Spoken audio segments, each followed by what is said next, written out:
Hello, my name is Kelton Fortune, and this presentation is a case study for reading in the content area. My professor is Brother Wilson, and this is being conducted at Brigham Young University in Idaho. So a little bit about the student. Her name is Abby, and from observing her, I gained um, some interactions, and with Abby, it was really easy to learn that she is definitely above the literacy level for her age. Some things to know about Abby is that she was a premature baby. She loves to read and write stories. She can read cursive and is able to write it. She sometimes gets in trouble at school for reading too much and has to have her books taken away. She loves teen fictions and you have to tear them away from her at times. Socially, she's a little bit reserved and doesn't have a lot of friends. So for her oral and written vocabulary, so her speaking versus her writing, in listening and reading with her, her oral and written vocabulary are fairly high, but her oral is higher than her written vocabulary. She has a hard time writing at times and it's a little sloppy. Her vocabulary, she has a pretty big vocabulary. She is not scared of new vocabulary, but she may stumble through it and skip it altogether if she doesn't know it or can't figure it out. So I performed a quick little assessment on her prior to figuring out how I'd like to go about this case study. And so I used a text set from Newsela, and it was set at level 8, so 8th grade level, and there was a word count of 868 words. And in doing this with Abby, her reading level, her reading level, uh, her phonics and print awareness were very good. She has a very high vocabulary, spelling, and reading comprehension levels. In her writing, I observed and assessed a lab she had filled out, and it's very clear in that and in her other things I've observed that she doesn't make complete sentences and she has a little issues about fluency there. For listening, this is a really weak point for her, and she's not a very good active listener and doesn't observe in her class, and she always seems very distracted. In observing Abby, when assessing in her listening and reading, it's apparent, it is clear her oral skills are higher than her written vocabulary skills. In her complexity and reading levels, she skipped unknown words at times throughout her reading and just read through punctuations at times and didn't even pause. When we got to the end for the complexity and reading levels, I read some questions to her and she answered them. And in answering the questions based on the text set, Abby was able to recall and score very well on the post-test about the text set, the animal hibernation. So as far as what she brings, so some skills that she has and that she wants to be able to do for her reading, she's a very good reader. She's a very fast reader, and I can tell she's very confident and comfortable around text. In her writing, you can tell, and in discussing with her, that she wants to be able to write better and formulate her stories because she likes to write. So she would like to formulate them better.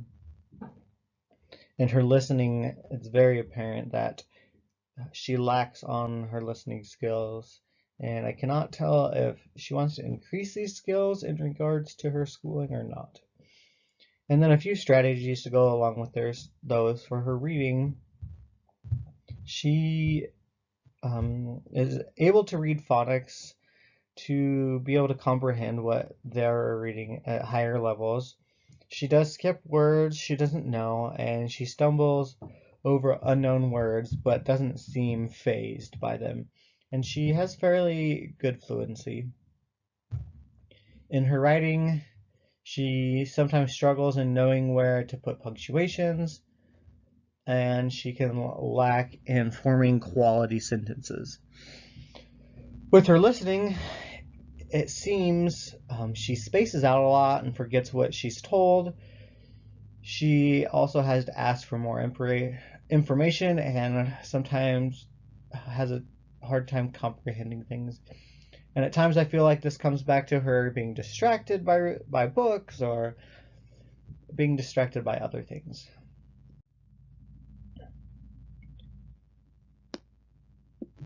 So for my instructional plan, my target is to be working with Abby on her writing and her listening skills. And as stated before, these two skills are things that I've noticed she needs to work on and that she's mentioned that she would like to work on. And so for the standards that go along with these, for the writing standard, we're going to be looking at her lab write-up, and it is about to produce clear and coherent writing in which the development, organization, and styles are appropriate to tasks, purpose, and audience. In the writing standard, we are going to be touching on is number 7.2, and it's to determine a theme or central idea of a text and analyze its development over the course of the text. Provide an objective and summarize of the text. And then for speaking and listening, we're going to be working on engaging effectively in a range of collaborative discussions, so one-on-one, in groups, and teacher-led, with diverse partners on grade 7 topics, texts, and issues, and building on others' ideas and expressing their own clearly. For my content standard, I picked out, we're going with Middle School Life Science 1, and it's to analyze and interpret data to provide clear evidence for the effects of resource availability on organisms and population of organisms in an ecosystem. For technology, we went with ISTE. So ISTE 6.A is students choose the appropriate platforms and tools for meeting the desired objectives of their creation or communication. So for vocabulary, we went with the 6 areas. I picked 2 out that I would like to focus on, and it's that learning to read known words and learning new meanings of known words. So the vocabulary that I plan to teach to Abby in the class is populations, organisms, ecosystems, abundance, scarce, and resources. And to do this, some of the ways that I plan on it is to provide them with pictures, and then they have to take those pictures, and they also have the text, the words, and they're going to have to be able to match them up and discuss them together and then as a whole class. And this will make them be able to make connections and visually view that. And then I'll also have students use them and reference them throughout the lesson, as in making sure that they use them specifically in their writing, and as we discuss these things, we'll make sure that they use them in the correct context. As far as the tiers of those words, a tier 1 word, so kind of a common everyday word, is populations. Tier 2 word would be like abundance and scarce, and the tier 3 word is content specific. So that would be, for example, organisms, ecosystems, and resources. So for the list of words, strategies, and skills. So a few strategies and skills that I'm going to work on is to help them understand that they can break words into parts. So for example, out of that word set, so you have the word ecosystem. So eco in ecosystem is combining words which deal with relations among organisms. And system is a set of things that work together in an interconnecting network. So if you take those two separate words and put them together and make ecosystem, an ecosystem is a community of interacting organisms and their physical environment. So in being able to break a word down, separate its meanings, and then combine it together, they're going to be able to better understand what a word means.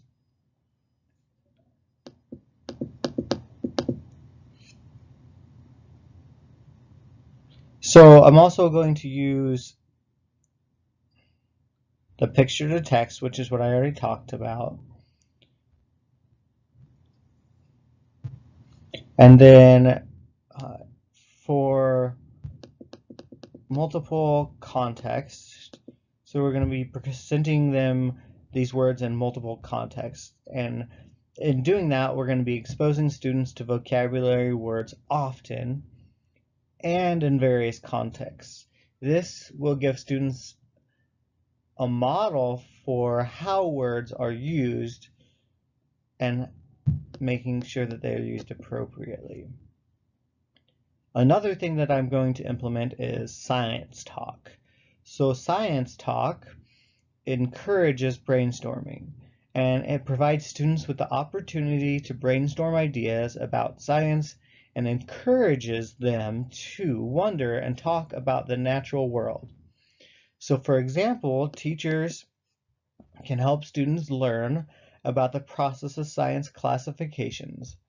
They can provide the students with sets of objects and various features, for example, buttons or dice or dried beans, and ask students to work in small groups and discuss properties for groups of objects.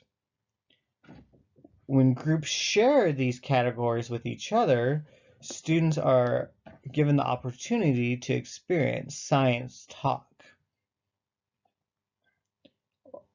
Also, in clarifying and enriching the meaning of known words, so I'm going to make sure to engage students in instructional conversations, give them more concrete meanings to known words, provide them science talk, and for that, the more that you use these words, the more they'll be able to understand the meaning and to understand them.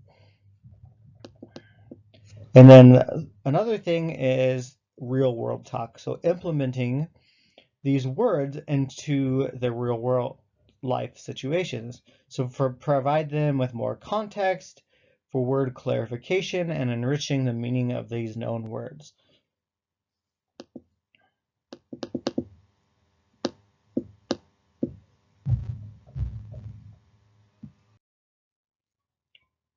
As far as alignment to standards for writing, so for Abby's writing, I'm going to be working with her lab write-ups.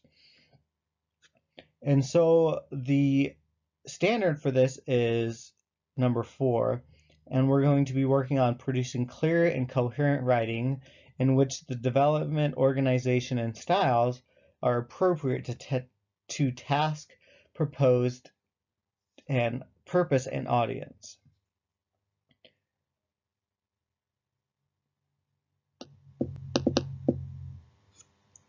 So in the 6+1, we're trying to work on being less clunky, more fluent, making sure she's using the correct punctuations, ensuring the questions are answered and ensuring they're answered to the fullest. So we're going to be having her work on taking her time to fully develop ideas and that need to be written on paper, and ensuring she uses complete sentences that are organized, based on the questions presented. And as far as content specific, we're still working on that MSLS2, which is analyzing and interpreting data to provide evidence for the effects of resources availability on organisms and populations of ecosystems. So for 6+1, I'm going to make sure she's being able to complete ideas that are organized in the form of answering the lab write-up questions. She's going to be working on providing inflection in her writing if the lab allows her to have an inflection in it. When writing up her lab, we are going to work on ensuring that she is choosing scientific words specifically applicable to the lab at hand, and to utilize tier 3 and tier 2 words in that. We're going to ensure she's making complete sentences that have proper punctuation. We're going to make sure she is answering the questions in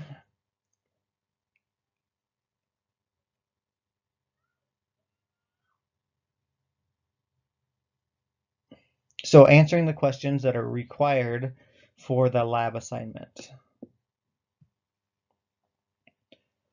Although lab write-ups don't require much presentation, to work on that +1 with Abby, I'm going to have her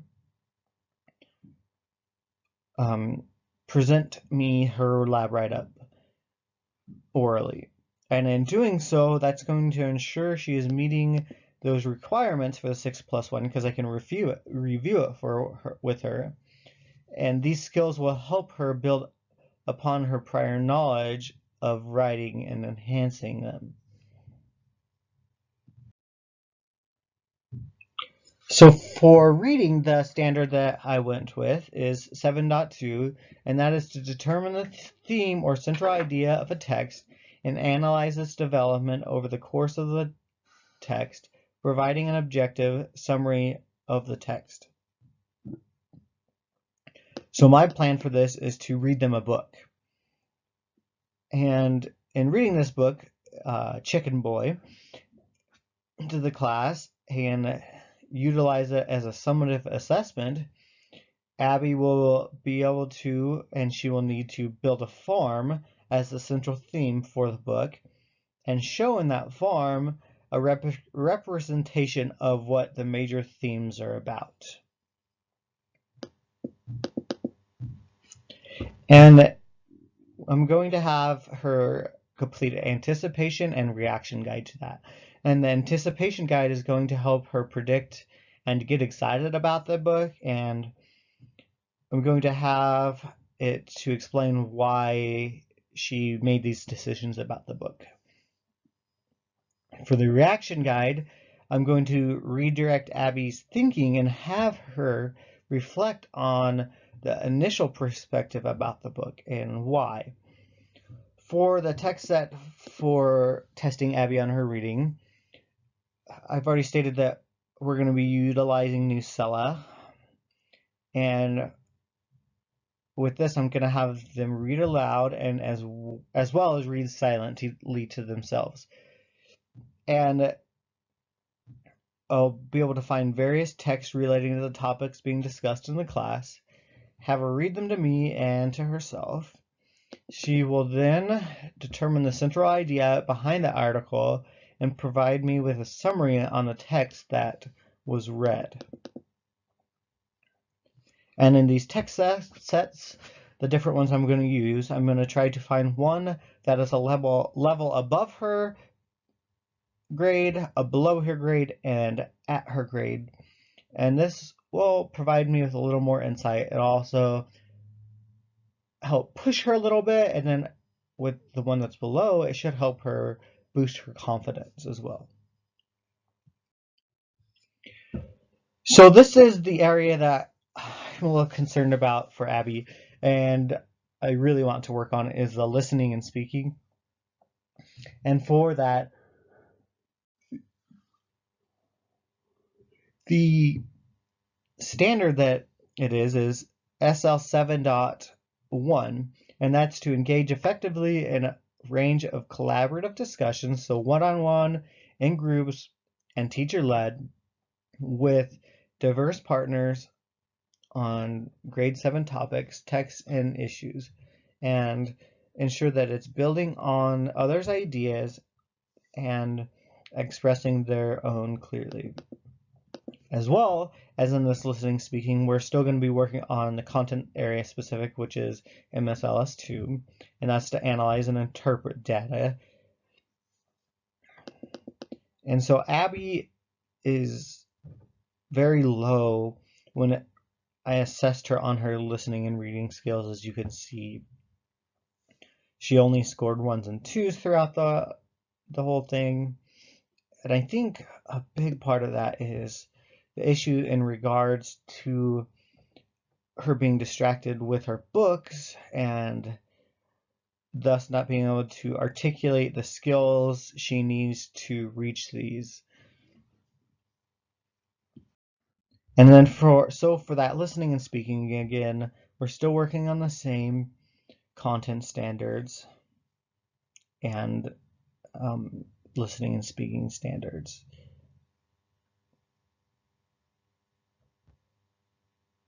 So that target, so we're going to be targeting support and respect. And with the plan for support and respect, what I'm going to work on and touch on with her is to help her focus. And to do that, I'm going to try to work on limiting her distractions.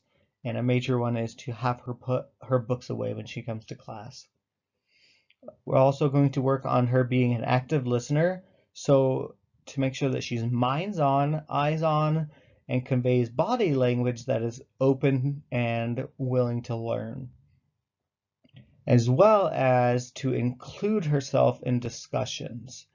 And in doing so, it'll help incorporate herself in the class and peer discussion and invite and help her to invite others and to help her share her comments. So for technology, I'm going with the ISTE standard 6.A, which is students choose the appropriate platforms and tools for meeting the desired objectives of their creation or communication. The plan for this is to use the book for Chicken Boy, and I stated that they were going to have to do that project with the farm. And so I'm going to allow the students in the class to have 2 options to do this: to physically build a model or to digitally build this model.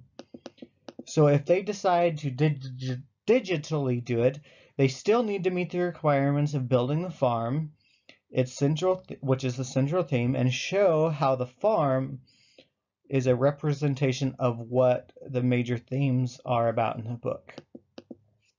And instead of with the building the presentation of the farm, they're going to be creating on a computer. So when they create it by hand and build it, they will be having to create some type of list of those central themes throughout the book.